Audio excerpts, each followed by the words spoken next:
Perang Saudara Trah Kerajaan Sunda, Banten versus Cirebon.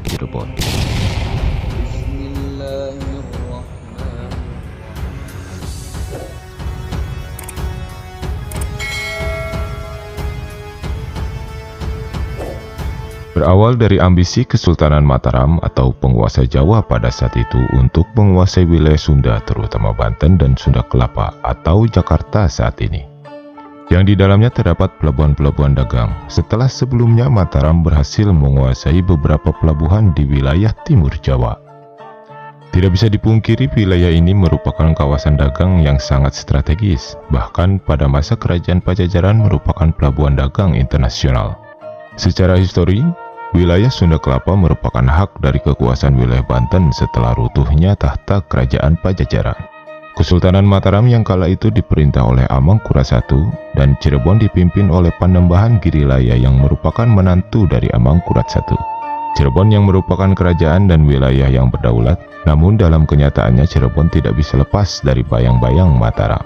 Dengan kata lain, Cirebon tunduk patuh kepada Mataram. Bisa jadi ini dikarenakan sang Raja Cirebon merupakan menantu dari Sultan Mataram. Mungkin ini salah satu siasat politik atas nama kerjasama yang dibangun oleh Mataram dan Cirebon. Di sisi lain, Banten yang pada saat itu dipimpin oleh Sultan Abdul Mafakir sudah mulai curiga atas ambisi dari Mataram yang ingin menaklukkan Banten.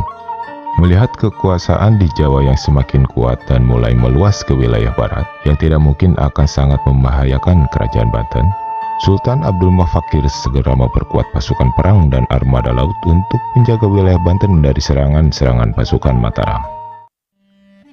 Dan di bawah kepemimpinan Sultan Abdul Mafakir, Banten merupakan wilayah yang sangat maju dan memiliki armada perang yang sangat kuat. Beliau juga melakukan hubungan diplomatik dengan pihak luar, diantaranya dengan kerajaan Inggris dan Mekah. Percobaan penaklukan Banten oleh Kesultanan Mataram di bawah Amangkurat I dilakukan dengan berbagai cara, namun Mataram tidak menampakkan diri atas rencana itu. Salah satunya Mataram memakai cara dengan menekan Cirebon melalui Panembahan Girilaya, yang kala itu sebagai Raja Cirebon untuk dapat memujuk Banten agar tunduk pada kekuasaan Mataram. Amangkurat I memanfaatkan kewibawaan Cirebon sebagai simbol orang tuanya Banten, dengan harapan Banten mau menuruti kehendak Cirebon untuk takluk di bawah kekuasaan Mataram. Sementara itu, Panembahan Girilaya rupanya merasa berat hati dalam melakukan tugas dari Mataram untuk menaklukkan kerajaan Banten. Sebab menurutnya Banten tidak lain merupakan saudara sendiri, sama-sama keturunan Sunan Gunung Jati dan merupakan terah penguasa kerajaan Sunda, yaitu keturunan Prabu Siliwangi. Dua utusan kerajaan Cirebon yang dikirim ke Banten dengan jalan diplomasi ditolak mata-mata oleh Sultan Banten, sehingga jatuh harga diri Cirebon dan Mataram. Sultan Banten dikisahkan tidak mau tunduk di bawah raja manapun, selain pada Sultan Mekah yang sering berhubungan dan mengirimkan surat kepadanya, yang berisi pelajaran-pelajaran yang berhikmah. Sultan Mataram murka dengan sikap Banten yang menolak jalan diplomasi Cirebon untuk tunduk kepadanya. Dan akhirnya perang saudara antara Cirebon dan Banten yang dikompori Mataram pun terjadi. Peristiwa peperangan itu dikenal dalam sejarah Banten dengan nama Pagarage. Istilah Pagarage sendiri dimaksud suatu peristiwa serbuan negara Garage terhadap Banten. Istilah Garage sendiri merupakan nama lain dari kerajaan Cirebon. Sebenarnya tragedi ini adalah serbuan dari Mataram yang menggunakan bendera Cirebon. Dengan kata lain, Mataram memanfaatkan Cirebon dari tujuan utamanya untuk menaklukkan kerajaan Banten.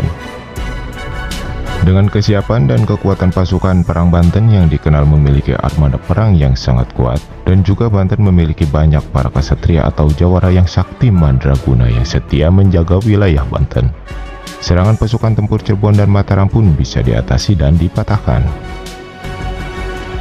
Dengan menggunakan 60 kapal, berangkatlah pasukan Cirebon ke Banten. Setelah sampai di perairan Sumur Angsana, mereka memutuskan berlayar ke hulu sungai untuk membakar tanah haram. Rencana penyerangan pasukan ini sudah didengar oleh Sultan, maka dikirimlah satu pasukan perang Banten oleh Sultan. Mereka berangkat dengan menggunakan 50 kapal perang.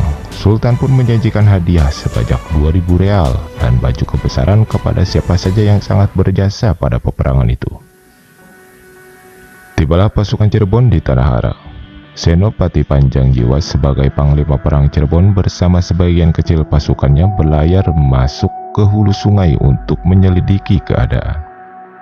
Tapi karena sebab yang belum jelas, Senopati Panjang Jiwa meletakkan senjatanya dan menyerahkan diri kepada salah satu panglima perang Banten, yaitu Demang Wirapaksa, lalu diikuti oleh pasukan-pasukannya. Selanjutnya, Senopati Panjang Jiwa dibawa menghadap Sultan di Surosoan. Karena tindakannya itu, Sultan memberi ampun dan hadiah-hadiah kepada mereka semua yang menyerahkan diri kepada Banten. Sedangkan pasukan Cirebon yang lain sedang menunggu kabar dari Senopati Panjang Jiwa. Di hilir melihat banyak senjata yang hanyut di sungai, mereka menyangka di hulu sungai sedang terjadi pertempuran hebat antara pasukan Panjang Jiwa dengan pasukan Banten. Dengan segera mereka berlayar ke hulu untuk membantu temannya. Secara tiba-tiba pasukan Banten yang sebelumnya sudah berada di wilayah itu segera menyergap pasukan Cirebon. Serangan mendadak ini tidaklah mereka duga sama sekali. Pertempuran ini berlangsung dengan hebat, tapi akhirnya dari 60 buah kapal perang Cirebon tinggal satu kapal yang dapat melarikan diri dan kembali ke Cirebon. Sedangkan yang lainnya berhasil ditawan dan sebagian lainnya berhasil dihancurkan oleh pasukan Banten. Dan akhirnya pasukan Banten berhasil mengalahkan serangan besar dari pasukan Cirebon. Setelah peperangan itu, Banten merasa sakit hati pada Cirebon karena lebih memilih kepentingan Mataram ketimbang menjaga ikatan keluarga sesama keturunan Sunan Gunung Jati. Sementara di sisi lain Panembahan Girilaya yang setengah hati melakukan upaya penaklukan, kredibilitasnya jatuh di mata Amangkurat I. Cirebon dianggap tidak loyal pada Mataram. Cirebon di bawah Panembahan Girilaya seperti buah si malakama. Di satu sisi dijauhi oleh Banten, di sisi lain dianggap pengkhianat oleh Mataram. Puncaknya ketika Amangkurat I berniat menghapus kerajaan Cirebon dengan cara menahan Panembahan Girilaya bersama putra mahkotanya, yang mana peristiwa itu kemudian menyebabkan terbunuhnya Panembahan Girilaya dan terbuangnya putra mahkota kerajaan Cirebon, yang bisa mengakibatkan putusnya keberlangsungan tahta kerajaan Cirebon. Melihat itu, Banten mencoba tidak ikut campur dan tidak bereaksi apapun. Barulah setelah 16 tahun kewafatan Panembahan Girilaya, Banten mulai bertindak dengan dorongan batin yang merasa masih mempunyai ikatan dengan Cirebon. Rasa sakit hati Banten yang teramat dalam ke Cirebon pun hilang dengan sendirinya.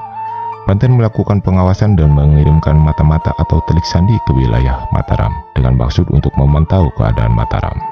Peristiwa penyelamatan putra mahkota Cirebon di bawah sekapan Mataram itu baru terjadi antara tahun 1677 dan 1678, di mana pada waktu itu Amangkurat I sedang menghadapi pemberontakan dari rakyatnya sendiri, sehingga keadaan Mataram pun sedang tidak baik.